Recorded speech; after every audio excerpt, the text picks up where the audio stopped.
Ah, hello viewers. This is the Mindful Man doing a live stream, which I haven't done for a while because I've actually forgotten how to do it. I'm reading from my friend's book, The Clinic, Paul G. Brett. I should also explain that the diocese had been through a great deal of trauma last year where money was concerned. The cathedral had suffered a massive lightning strike which had completely destroyed the electrical system. I was a residentiary canon there at the time, and so I saw it all at first hand. The repairs cost an enormous sum. The ecclesiastical insurance people paid for much of it, though we had to provide a considerable sum ourselves, as we had not covered the building to the full amount. Dean Christopher had been struggling for years to raise money to keep us going, and had agreed most foolishly, as it turned out, to put a mobile phone mast on top of the tower in return for a sizable annual rent. The ecclesiastical lawyers had objected, of course, and my own part in the opposition mounted by the canons was not without controversy. We had set up a spiritual community drawing on the teachings of a 12th century theologian, Joachim of Fior, hoping to put new life into the church, and we had prepared ourselves most rigorously for this part of the task.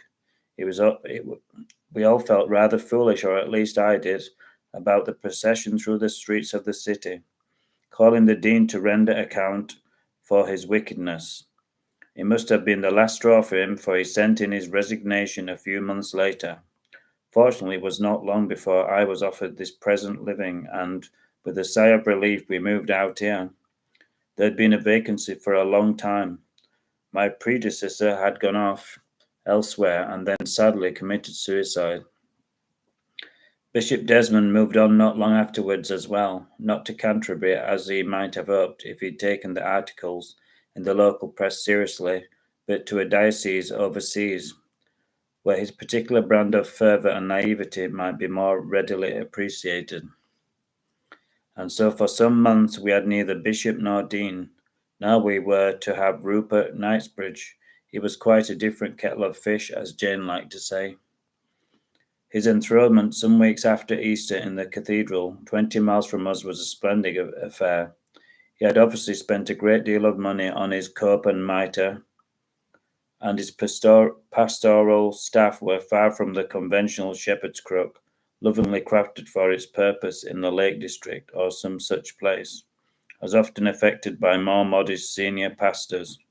It was silver, and it sported an enormous hook at the top, with the diocesan crest cunningly worked into it. It unscrewed in 3 places. There were elaborate silver fittings for this, so that it could be put away conveniently for travelling purposes. Again, I knew this because I had been invited to robe with the dignitaries in the dean's spacious vestry, and had a good chance of observing our new Father in God at close quarters. His sermon was a remarkable performance. It was a triumph of rhetoric over substance. I am not sure how many of these present were taken in by what he said, or at least by the energy with which he said it, but I wasn't. The text was available for everyone after the service, and I picked up a copy as I left. To my mind, the most shocking part went like this. At the heart of my ministry, he had said, is the Eucharist. Here we are privileged to be present at the greatest drama of all time. Here is played out a dramatic performance to crown all other performances.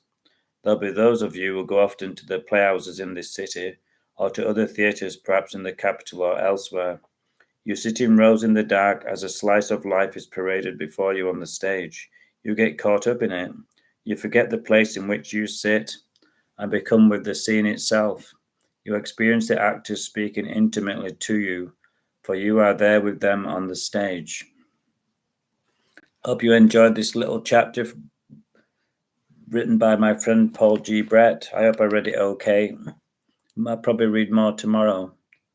Hope you liked it.